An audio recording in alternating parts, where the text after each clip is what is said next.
Assalamualaikum warahmatullahi wabarakatuh. Alhamdulillah. Wassalatu wassalamu ala rasulillah. Nabiyyina wa habibina wa qudwatina Muhammad ibn Abdillah. Wa ala alihi wa sahbihi. Wa man sar ala nahjihi wa ihtada bihadihi wa istanna bisunnati ila yaumiddin. Amma ba'du. Muslimin dan muslimat, para jemaah, para pencinta ilmu, pencinta Al-Quran dan Sunnah. Alhamdulillah pada hari ini 22/8/23 kita teruskan bicara kita dalam kitab Hikayatun Fiqhiyatun Mukhtarah. Hikayatun Fiqhiyatun Mukhtarah. Hikayat-hikayat fiqh yang terpilih. Sambungan kita pada kali ini Al-Hikayatus Tsaniyatu Was-Sab'un Ba'dal Mi'ah. Hikayat yang ke-172, iaitulah isu perceraian Ibnu Umar dengan isterinya dalam keadaan wanita itu sedang haid. Apakah hukum? Apakah yang terjadi?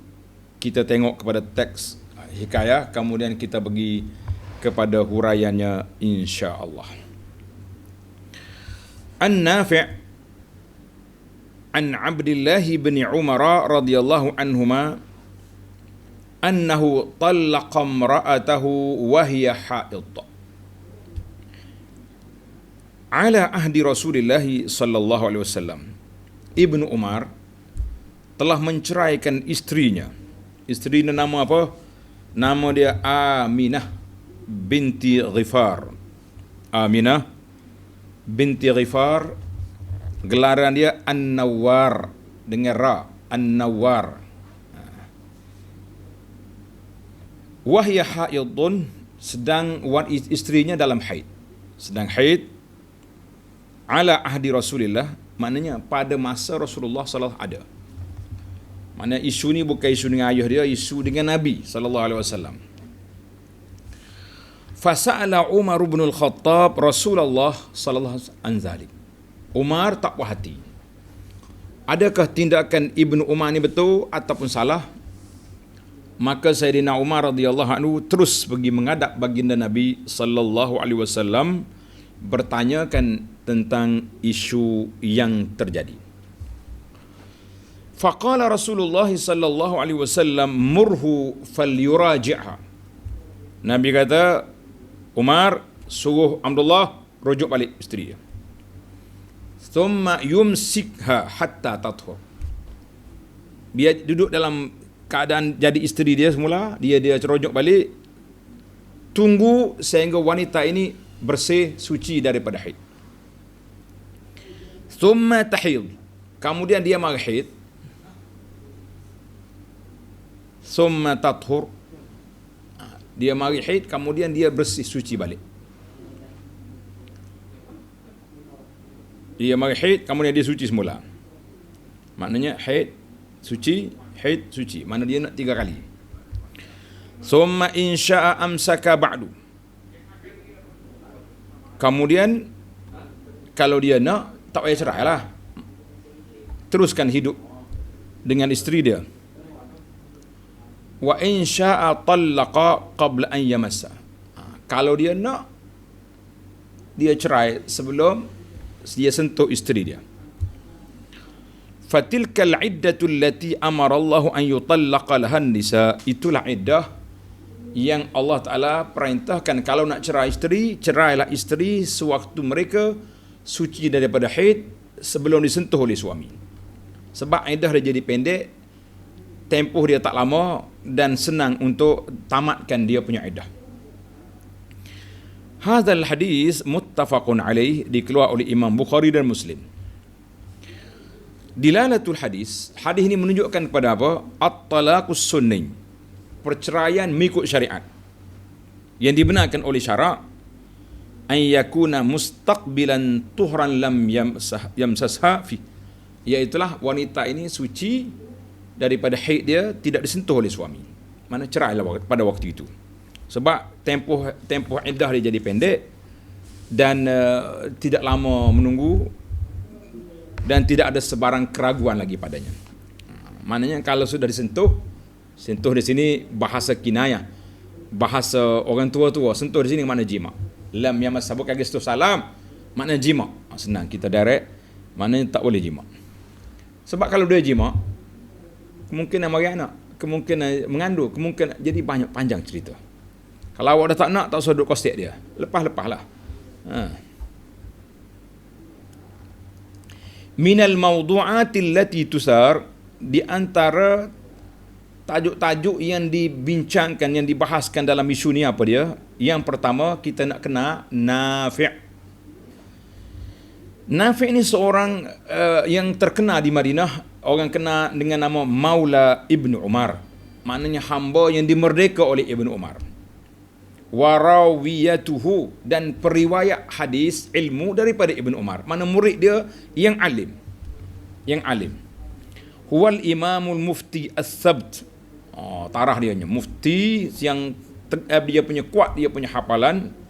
Alim al-Madinah, Abu Abdullah al-Qurashi, thumma al-Adawi, al-Umari. Semua tu al-Adawi, al-Umari itu nisbah kepada al-walaan, belaisa nasaban. Wala maknanya sebab dimerdeka oleh Ibn Umar, maka wala dia kepada al-Umari al-Adawi. Nafi' ni orang Parsi, asalnya orang Parsi. Ibn Umar dapat bahagian dalam peperangan, dia panggil ghanimah.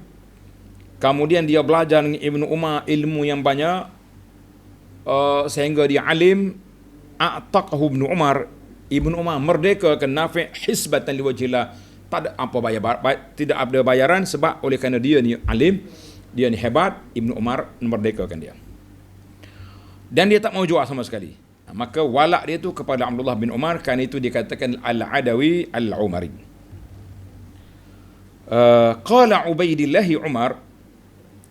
bin Umar dikata ba'atha Umar bin Al-Aziz Nafi'an maula bin ila ahli Misra yu'allihimus sunan. Jadi waktu Umar bin Abdul Aziz jadi khalifah, dia hantar Nafi' ke Mesir untuk menjadi mahaguru, mengajar sunnah di sana. Dan kata Abu Ayyub, Umar bin Aziz juga telah melantik Nafi' sebagai pegawai sedekah, pegawai keuangan ke Yaman. Tufiya Nafi' rahimahullah ta'ala pada tahun 117. Kuburnya di Madinah, di Baqi'. Kalau kita masuk dalam perkuburan Baqi', kita masuk, kita ke kiri, mula-mula kita jumpa dengan anak Nabi, kemudian Ummahatil Mukminin, kemudian ada satu kubur lagi sepupu Nabi, Aqil. Lepas pada tu kita akan jumpa kubur Nafi' dan murid dia Imam Malik. Sebab itulah kata ulama hadis kata as-silsilah az-zahabiyah, sanad emas. Nafi' Malik an-Nafi' an Ibni Umar an Nabi sallallahu alaihi wasallam. Maknanya di antara Imam Malik 3 saja sampai ke Nabi sallallahu alaihi wasallam. Baik, itu ringkasanlah. Kalau nak dengar cerita panjang nanti di akhir jilid kita nanti. Yang kedua, Abdullah bin Umar bin Khattab radhiyallahu anhuma, sahabat Nabi sallallahu alaihi wasallam, anak kepada menteri kanan dia iaitu Umar, dan juga ipar dia. Ipar Nabi. Sebab adik dia Hafsah binti Umar, atau kakak dia Hafsah binti Umar Ummul Mukminin. Kana aktharus sahabati iltizaman bis sunnah. Abdullah ni seorang yang sangat kuat berpegang dengan sunnah. Dan semua jejak langkah Nabi buat, yang tidak termasuk dalam ibadat pun dia ikut sama. Siapa mereka kalau dia nak pergi, dia berjalan mana-mana, dia pernah berhenti, Nabi pernah berhenti buang air tu, dia berhenti juga. Ini tidak ibadat. Tapi nak ceritanya Ibn Umar ni tatabbu al-athar, menjejak kesan-kesan Nabi sallallahu alaihi wasallam, yang sunnahnya, yang tidak sunnahnya, asalkan Nabi buat dia ikut. Cuma hak Nabi khas untuk Nabi itu dia tak boleh buat. Dia tak boleh buat. Yang tak boleh buat tu tak boleh lah. Macam isteri lebih daripada 4, itu tidak boleh. Itu khas untuk Nabi sallallahu alaihi wasallam. Kana zahidan fid dunya. Dia ni seorang yang zuhud dalam dunia. Kata di Maimun bin Mihran, laqad dakhaltu ala ibn Umar faqawwamtu kull shay fi baitihi. Aku masuk ziarah Ibnu Umar, aku anggarkan barang-barang dalam rumah dia lebih kurang 100 dirham ya. Dia punya nilai 100 dirham. Allah, bukan dinar, dirham. Kalau dinar tu duit emas, ni duit perak ni. La ilaha illallah. Jadi walau macam mana pun Ibnu Umar tidaklah selekeh sangat. Ada kala dia pakai baju comel. Tapi orang kata tidak memiliki harta yang banyak. Tidak memiliki harta yang banyak. Macam kita lah kadang-kadang nampak ustaz comel baju ustaz tu. Biasa comel ustaz ni orang bui. Allahu Akbar. Kalau kita beli-beli hak murah-murah ya. Kalau orang bagi tak apa mahal pun. Tak. Kalau tak ambil ke kecil hati kawan pula. Allahu Akbar. Baiklah. Ibnu Umar telah mengambil sikap berkecuali pada ketika berlakunya fitnah pembunuhan yang menyebabkan terbunuhnya Sayyidina Uthman radhiyallahu anhu dan apa yang terjadi di antara Sayyidina Ali dengan Muawiyah radhiyallahu anhu. Bahkan dia pernah ditegur oleh Aisyah sebab Ibnu Umar tidak melarang Aisyah ketika nak keluar ke Siffin atau peperangan Jamal pada masa itu. Allahu Akbar. Dia kata, kenapa kamu tak larang? Dia kata, aku tahu kamu bukan ikut Abdullah bin Umar, kamu ikut Abdullah bin Zubair. Anak saudara dia. Tak apalah, benda dah berlaku. Yang penting bagi kitanya, kalau sebagaimana kata di para ulama, Allah Ta'ala dah selamatkan tangan kita daripada darah para sahabat, kita selamatkan mulut kita daripada mencerca sahabat. Jangan mengikut puak Syiah, puak-puak yang mulut celupar, mulut busuk, duk cerita sahabat pagi, petang, siang, malam. Kita jauhkan diri daripada kumpulan-kumpulan yang buruk perangai ini. Allahu Akbar. Dalam peperangan Jamal. Baiklah, kita masuk ke bab fiqh. At-talaqu naw'an. Talak ataupun perceraian itu ada dua kategori. Satu dia panggil talak sunni. Talak sunni maknanya talak yang ikut SOP syariat. Yang kedua, talak bid'i, talak yang menyalahi sunnah. Talak tu dua-dua tidak baik, tapi kalau nak cerai juga, kita dah bincang dalam CD yang lepas, saya dah bincang pada jemaah sekalian tentang bagaimana dalam Islam ni membenarkan perceraian sebagai akhir ubat. Penawar yang terakhir, tak ada lagi ubat lain yang boleh menyelesaikan masalah ni kecuali cerailah. Nak kata macam mana? Kita dah bincang dalam kitab kita Mahasinul Islam, kenapa Islam membenarkan perceraian. Kenapa? Islam benarkan perceraian. Tapi nak cerai ikut SOP syariat. Apa dia SOP? Maka talak mengikut sunnah, mengikut peraturan, iaitulah an yakuna fi bidayatul tuhri. Bila isteri itu sudah bersih daripada haid dia bagi tahu, bang, saya dah bersih. Kalau abang nak teruskan hidup dengan saya, boleh. Kalau abang dah kata tak ada lagi jalan, no way, mafish tarik, kita dua untuk bersama, bolehlah cerai. Jadi jangan sentuh, jangan jimat dulu. Jangan kata tak apalah, esok kita pergi cerai ke pejabat agama. Nah, malam ni orang panggil buat buah penamak dulu. No. Apa main buah penamak ni? Tak ada buah penamak. Jadi nak cerai. Kalau tidak, teruskan hidup dengan cara yang baik. Jadi kalau dia sudah cerai, maknanya suami ada lagi 2 kali cerai. 2 kali talak. Sebagian dalam Quran Tuhan kata, at-talaqu marratan. Cerai itu hanya boleh 2 kali. Fa imsakum bima'ruf aw tasrihum bi ihsan. Melepah dengan baik ataupun teruskan hidupan dengan baik, aw tasrih atau lepas dengan baik. Surah Al-Baqarah 229. Cerai yang ketiga, intaha. Tamaklah dia punya, putuslah. Orang Kelantan kata putus pah. Mana nak rojak kelik? Lah. Terpaksa kena kahwin lain dengan cara yang syar'i. Suami yang kedua mesti melakukan persetubuhan dengan isterinya itu. Kemudian bila tak serasi dia bercerai, barulah suami yang pertama boleh nikah semula. Bukan rujuk balik, nikah semula dengan bekas isterinya itu. Tapi jangan main Cina buta. Cina buta ni banyak masalah. Ada ulama yang tidak membenarkan dengan macam-macam lah dia punya syarat-syarat yang tertentu yang kita tak nak bincang di sini. Amat talaqul bid'i, talak yang tak mengikut SOP syariat, ada beberapa kategori. Tanda ni pelajar. Talak yang tak mengikut SOP syariat, yang pertama dia cerai 3 satu lafaz. Suami ni kata aku cerai, mu talak 3, itu bid'i. Itu dia panggil talak bid'ah, talak yang tidak ikut peraturan. Sebab dia telah mempersempitkan yang luas. Allah Ta'ala benar 3 kali. Tolak kali yang pertama supaya dia mikir, isteri pun fikir. Suka kau duduk sore sini 2 bulan klik pa tidur pun tak lena. Kau duduk dekat batang golek yang kata orang. Baik ada isteri, tak boleh mikir. Tapi kalau 3 sekaligus, bermakna dia telah menyempitkan yang luas. Tak ada lagi ruang dia nak rujuk balik. Yang kedua, an yutalliqha fi majlisin wahid. Dia cerai dalam satu masa 3 kali. Suami itu kata, aku cerailah mu. Padahal dia pula cerah pula. Ini termasuk dalam at-tala'u bid-din, orang yang duk main-main dengan agama. Bermain-main dengan agama ni. Kemudian yang yang ketiga, dia cerai isteri dia sedang dalam keadaan haid atau nifas. Ini tajuk kita ni. Dia cerai isteri dia dalam keadaan haid ataupun sedang nifas. Yang keempat, an yutalliqha fi tuhrin qad jama'ha fi.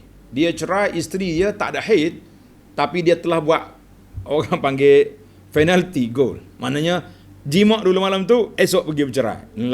Ini bid'in.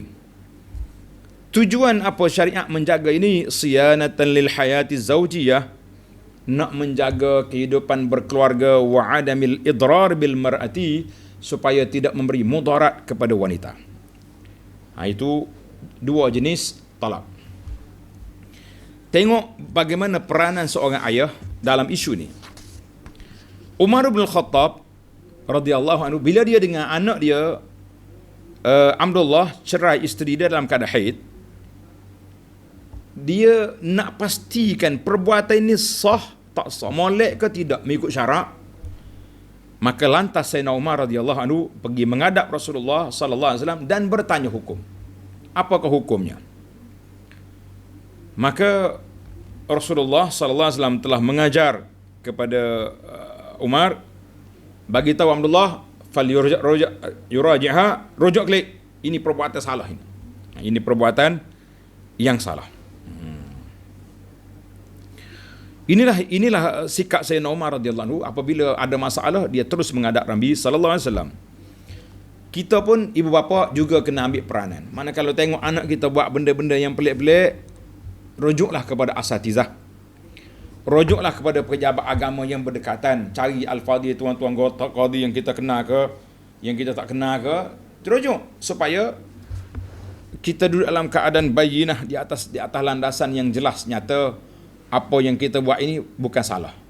Yang kita naknya kita buat, kita tidak salah. Allahu Akbar. Isu yang kelima, apakah maksud kata-kata Nabi sallallahu alaihi wasallam, murhu falyuraji'ha. Umar, musuh anakmu, rujuk klik. Kemudian kalau dia nak teruskan, kalau nak cerai dengan waktu isteri dia tamat haid sebelum dia sentuh oleh suaminya. Maka di sini Nabi SAW telah menyatakan beberapa bayanal khutawat, telah menyatakan beberapa langkah yang mesti diikuti oleh seorang suami yang nak bercerai mengikut SOP syariat. Bukannya pakai nak cerah lah. Ikut apa nak jadilah. Yang pertama, an yutalliqa mustaqbilatan tuhran. Dia nak cerai, isteri dia sedang bersih suci daripada haid, dan dia jangan sentuh, jangan jima. Dan nak cerai pada waktu itu. Apabila telah berlalunya satu suci, mari haid pula, lepas pada tu dia boleh fikir, nak lagi ke nak lepas. Kalau nak lepas juga, lepas pada tu sekali lagi hilanglah dia punya tempoh 3 kali suci. Yang kedua, an yutallaka mustaqbilatan tuhran. Dia cerai waktu isteri dia suci, dia pun tak sentuh isteri dia, tapi dia rujuk balik. Dia rujuk balik. Mana rujuk balik, maka dia boleh lagi tinggal lagi 2 kali cerai. 2 kali cerai putus. Yang ketiga, yutalliqha mustaqbalan. Dia cerai tapi dia rujuk klik juga.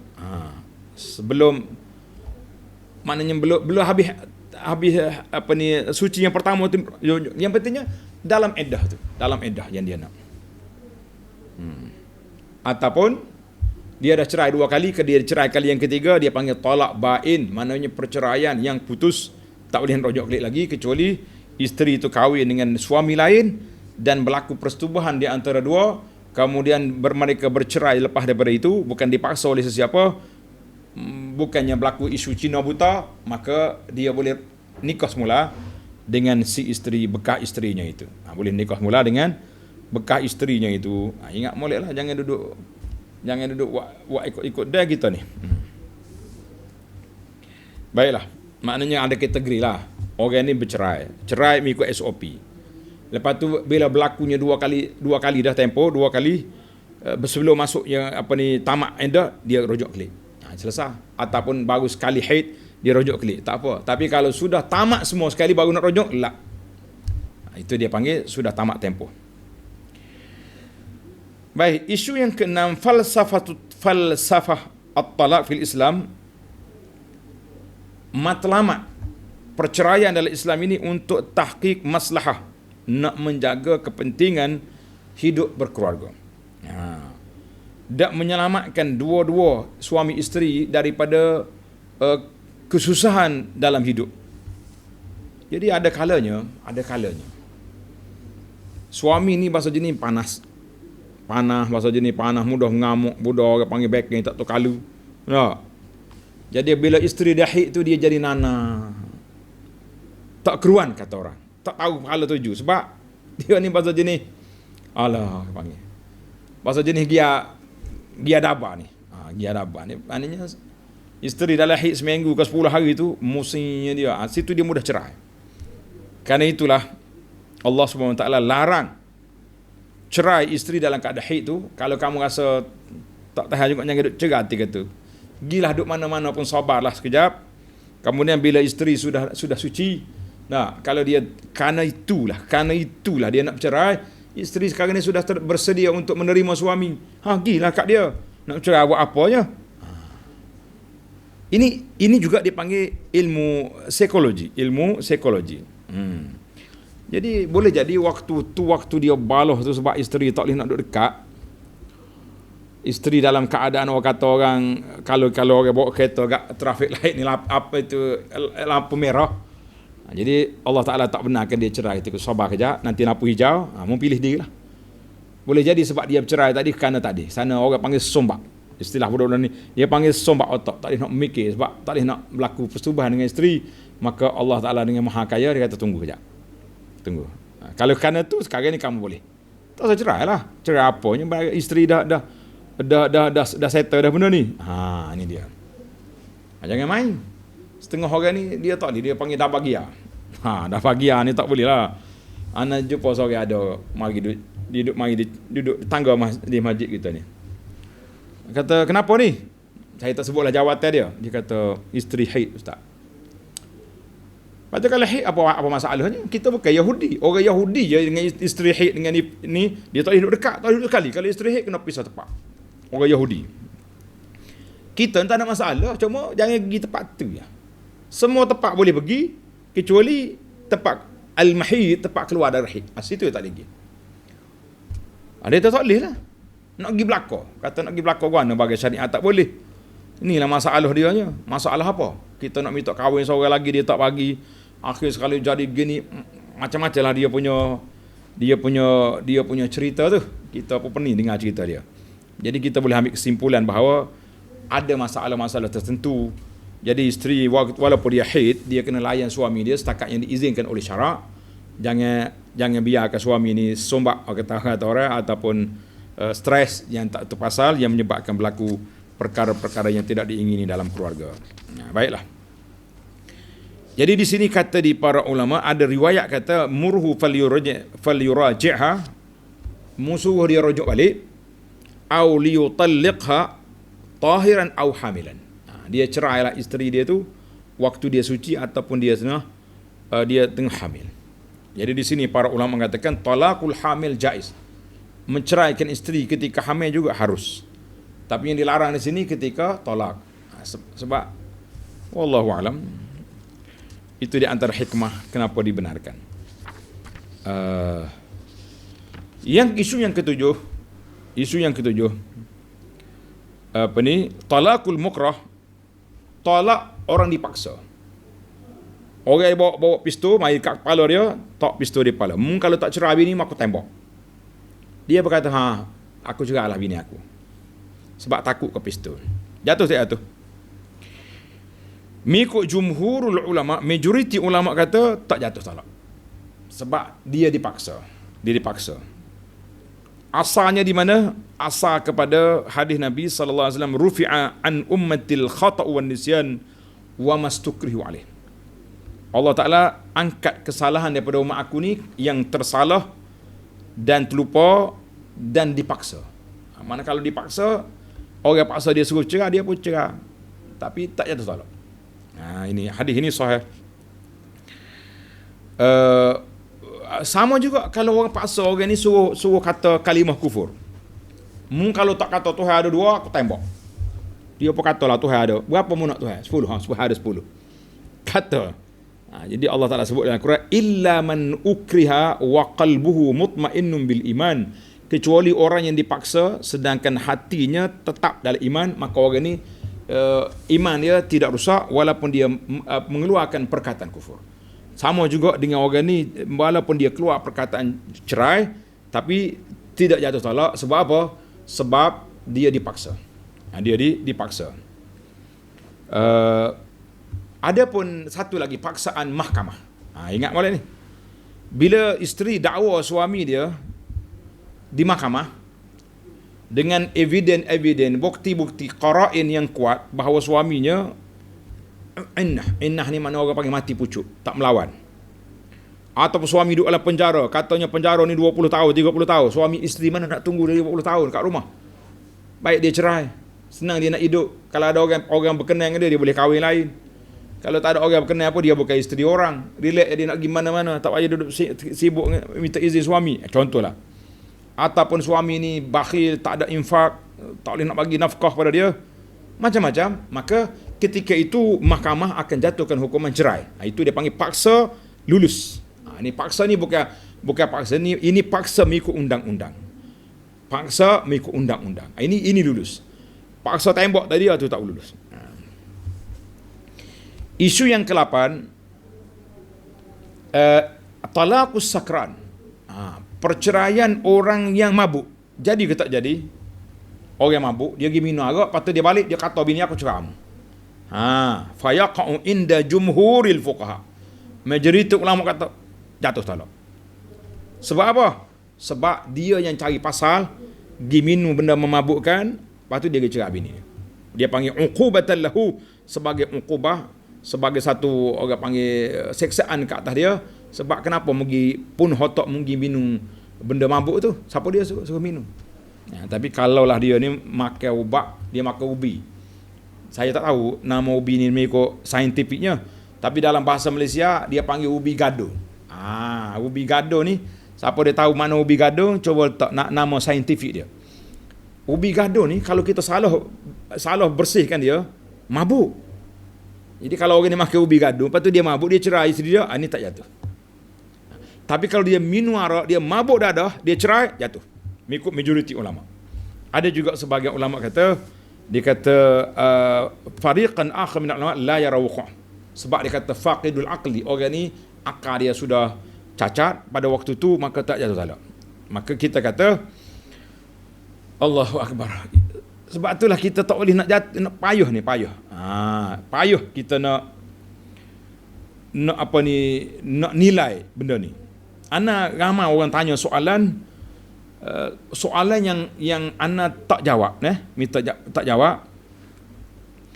Iaitulah tentang perceraian. Kita tak mau dijawab. Dia panggil talak orang marah, talaqul ghadban. Talak orang sedang marah. Adakah jatuh talak atau tidak? Maka di sini para ulama berbincang tentang hukum dia. Jatuh talak ke tak jatuh talak? Dia kata orang yang terlalu marah ni. Jadi ada kata tak jatuh. Sebab ada hadis kata la talaqa wala itaqa fi ighlaq. Tidak ada perceraian, tak jatuh talak, dan tidak merdeka hamba dia. Contohnya orang ni orang ni apa ni hamba dia tengah mabuk, dia kata aku merdeka kamu. Tak merdeka hamba dia. Fi ighlaq, ketika otak dia jam. Boleh kalau kita jemaah ighlaq dengan makna jam. Otak dia sudah jam. Kalau bahasa orang sini panggil jam dah. Maknanya otak dia beku, tak boleh nak mikir. Dia tengah terlalu nak marah. Siapa dia tak boleh nak mikir. Jadi hilang kewarasan kata orang. Dia pun cerah ataupun dia merdeka ke hamba dia, maka hak ni tak jadi. Hadzal hadis rawahu Abu Daud wa Ibnu Majah wa Ahmad. Jadi kata ulama kata sahih. Jadi tak ada perceraian. Maka di sini kita nak bincang macam mana. Saya pun tak berani nak kata talaqus sakran wal ghadban, perceraian orang yang mabuk dan orang yang sedang terlalu marah, al-madhush, apa tu orang yang stres ataupun orang panggil kemurungan ni, jatuh talak. Jadi kita tak boleh nak kata, sebab waktu dia cerai tu berapa peratus dia punya kemarahan sampai kita nak kata dia ni tak warah pada masa tu. Tak warah. Bila kita nak kata macam mana? Ustaz, waktu saya cakap tadi, saya tak sedarlah. Dalam telefon. Jadi anak kata, yang ni saya tak akan jawab. Saya minta awak berdua besok pagi pergi ke pejabat qadi. Kalau ada rakaman, lagi baik. Perkataan tu kali suami nak marah ni, isteri perakam contohnya. Sedap. Kita pergi buka depan tuan qadi, biar tok hakim tengok dengar kita punya rakaman atau pengakuan dia. Kalau ada orang lain dengar juga, adik-beradik ke mak dengar, dia kata macam-macam, anak ke dengar, pergi jadi saksi belakang. Saya dengar ayah saya kata gini. Ayah saya kata dia kata gini. Jadi kita kena biar orang panggil, masing-masing bawa hujah di hadapan tuan qadi atau tuan hakim, barulah kita rasa tenang. Jadi saya minta maaf banyak-banyak, dan ustaz-ustaz lain pun jangan cuba nak tunjuk pandai. Kalau isu perceraian ni tak salah kita jawab dengan mudah-mudah. Sebab apa? Sebab kita tak tahu hakikat sebenar apa yang berlaku di antara dia dengan isteri dia di rumah. Dia kata dia tak sedarlah, dia panik lah, dia salah makan ubat lah, dia ni. Kita kata awak pergi cakap depan qadi. Kalau qadi terima hujah awak dengan pengakuan orang yang ada juga, evidence yang ada bahawa memang dia tak sedar sungguh, selamat. Tapi kalau setakat dia nak kelentong kita je, memang jatuh talak, nak selesai masalah, rujuk balik. Itu jelah. Kecuali dia gila. Kata rujuk, dia gila, dia kata dia cerai talak 3. Itu kau punya pasal. Kenapa pergi cari penyakit sampai begitu sekali? Cerai talak 3 nak pula dah? Tak. Kita kata ini perbuatan yang salah. Perbuatan yang silap, perbuatan yang mungkar, yang tidak baik. Maka ada hadis lagi, kullu talaqin jaizun. Semua perceraian itu diluluskan, illa talaqal ma'tuf, kecuali talak orang yang OKU akal, tercak akal ni, boleh terima tidak. Wal maghlub ala aqlihi, dan orang yang tak siuman dia punya pemikiran, macam mana dia. Jadi itu hadis ni memang susah untuk kita nak tatbik, kita nak guna hadis ni kepada realiti waqi'. Jadi kalau dengan telefon memang kita tak nak cakap. Tapi kalau tengok depan lain sikit, kita celek mata, awak sedap dah. Mu kata apa ke bini mu? Masa tu baru dia gagak nak cakap dah. Saya tak. Nampak lah. Dia kalau orang kelentong ni, nampak. Tak stabil dia punya jawapan. Tapi kalau dia betul-betul dia tak ingat, dia akan jawab dengan. Tapi orang hak biasa menipu ni, tak berkerut dahi kata orang. Sebab itulah geng-geng kaki penipu, kaki kelentong, kaki penipu, janji palsu ni, Allah tak malu muka. Hari ni dia tipu, esok dia tipu lagi. Dia tak malu sebab dia dah terbiasa macam tu. Sebab itulah Nabi kita sallallahu alaihi wasallam kata alaikum alaikum bisidqi, hendaklah kamu sentiasa bercakap benar sehingga Allah Taala tulis kamu ni seorang yang benar. Wa iyyakum wal kadhib, jangan sekali-kali bohong, nanti kamu dah biasa bohong, akhir kali Allah Taala cok kamu ni seorang pembohong. Waktu tu kamu tak berkerut dahi bercakap, nak tipu orang, siapa saja dia boleh tipu belakang. Siapa saja boleh tipu belakang. Jadi para jemaah sekalian, sebagai kesimpulan ataupun perbincangan kita, iaitulah Allah Ta'ala izinkan perceraian, tetapi dengan SOP yang ketat, dengan syarat-syarat yang perlu dipatuhi, Sebahagiannya hikmah kita dah sebut dalam kitab kita ni, Keindahan Islam. Tuan-tuan boleh cari kitab yang menarik ini, insya-Allah ada manfaat dan ada faedahnya untuk bacaan kita dan untuk pengetahuan kita. Banyak lagi dalam ni ilmu-ilmu tentang hikmah, tentang rahsia syariat yang cukup menarik untuk kita faham. Maka az-zawaj mas'alatun muhimmatun, perkahwinan ini satu isu yang besar yang disyariatkan oleh Allah Azza wa Jalla, kerana di situlah terbinanya keluarga, terbinanya masyarakat, terbinanya sebuah tamadun negara. Apabila orang berkahwin, laki-laki kahwin dengan perempuan, ni mari pula LGBT ni pula nak kahwin sama jantan pula. Lepas tu apa jadi lagu ni? Mana manusia akan pupuh atas dunia ni? Kahwin sama jantan tak boleh nak. Aduh lah, nak jumpa parking pun tak jumpa. Macam mana nak kahwin sama jantan? Ini masalah dia. Kahwin sama perempuan pun tak boleh juga. Tino sama tino tak boleh menikah. Jadi Allah Ta'ala dah buat ada pasangan. Laki-laki kahwin dengan perempuan, perempuan kahwin dengan laki-laki. Maka daripada perkahwinan inilah timbulnya kekeluargaan, timbulnya masyarakat. Dulu kita berkawan, sekarang ni sudah jadi besan. Dulu anak-anak kita, sekarang ni sudah jadi menantu. Dapat cucu pula. Jadi alhamdulillah makin membiak, makin besar. Orang-orang yang jauhnya kita sekarang ni sudah rapat. Yang dulu kawan, sekarang ni sudah jadi keluarga. Kita katalah cucu kita, cucu dia. Alhamdulillah. Maka isu perceraian bukan isu main-main. Ana cukup tak selesa, cukup serabut kata orang. Bila orang tanya soalan, Ustaz, suami saya tadi cakap gini-gini, menangis dalam telefon, kata ataupun suami sendiri telefon, Ustaz, saya tadi gini-gini. Kita kadang-kadang marah kita. Mu tak ada bahasa lain ke nak cakap dengan binimu? Lain pada talak. Aduh. Cakap benda lain. Mu kalau tak dengar kata amalan ni, aku hantar balik rumah ayahmu. Itu dia panggil cakap pinjam. Tak calak lagi kalau dia tak niat cerai, tak jadi. Tapi kalau dia kata bahasa direct, kalau kata aku cerai, jadi tak nak takwil dah. Sebab dia guna cerai ataupun talak, tak nak takwil. Tapi kalau dia kata, kalau tak dengar kata aku hantar balik rumah makmu. Engkau baliklah rumah ayahmu. Berambuh pergi sana, lain. Itu lain. Tapi kalau bahasa yang tulen, cerai, tidak ada pilihan lagi kecuali cerailah dia. Cuma yang kita nak bincang tadinya, jangan bergurau, jangan duk main-main. Sebab Nabi kita sebut, salasun najidduhun najiddun wa hazluhun najiddun. 3 perkara ni, bergurau pun jadi pun jadi. An-nikah, perkahwinan. Wat talaq, cerai. War raj'ah, dan juga rujuk balik. Ada setengah kata wal itaq, merdeka. Yang betulnya 3 perkara ni tak boleh main-main. Masya-Allah, tabarakallah. Jadi contohnya orang ni bergurau. Dia ada anak perempuan. Kita pun ada anak laki-laki lah. Kita pergi rumah dia. Anak tinamu tu nikah dengan anak aku ni. Dia pun panggil anak. Mak, aku nikah dengan anak aku ni. Jadi selalu kita sebagai ayah, aku saksi. Habis. Mah kahwin tak sebut, tak apa, dalam konsep ni boleh tangguh tu mah kahwin. Lepas ni kita pergi mah kahwin. Bergurau. Jadi pasal tu zaman dulu lah dia cerita orang budak-budak pondok Temelodi, bila dia belajar ni, dia pergi rumah pak cik tu. Dia gurang dengan pak cik. Pak cik.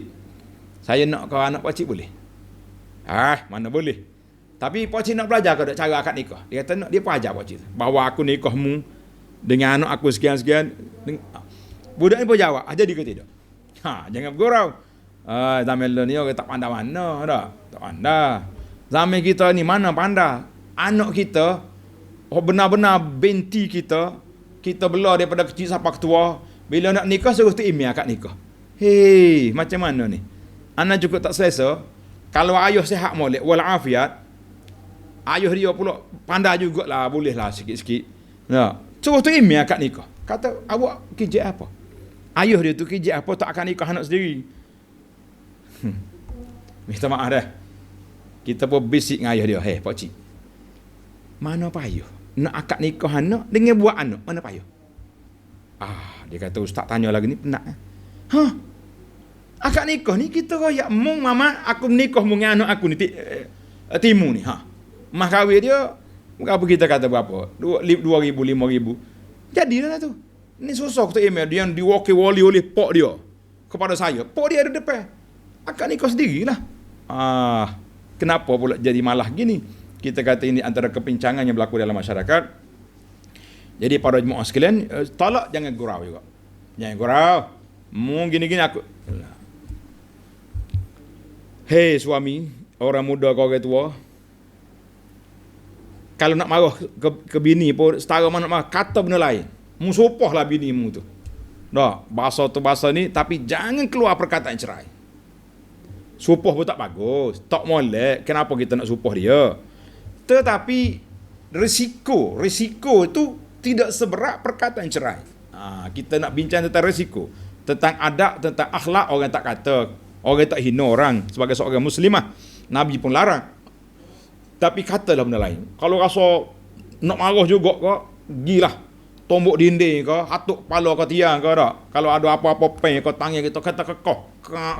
Jangan kata cerai sekali-kali. Ni dok ni, sikit salah cerai, sikit salah cerai. Lepas tu kat sebek mari. Ustaz, tak ada ke, tak boleh ke takwil, tak boleh ke, mula nyari pasal. Nyawak nyusah orang dengan bahasa awak yang tidak apa. Yang bermain-main dengan masalah ini. Allahu Akbar. Baiklah. Setakat tu dulu perbincangan kita. Mudah-mudahan ada manfaatnya. InsyaAllah kita akan sambung lagi cerita perceraian yang akan datang. Biiznillahi azza wa jalla. Subhanakallahumma wa bihamdika. Ashhadu an la ilaha illa anta astaghfiruka wa atubu ilaik. Wa sallallahu ala nabiyyina Muhammadin wa ala alihi wa sahbihi ajma'in walhamdulillahi rabbil alamin. Wassalamualaikum warahmatullahi wabarakatuh.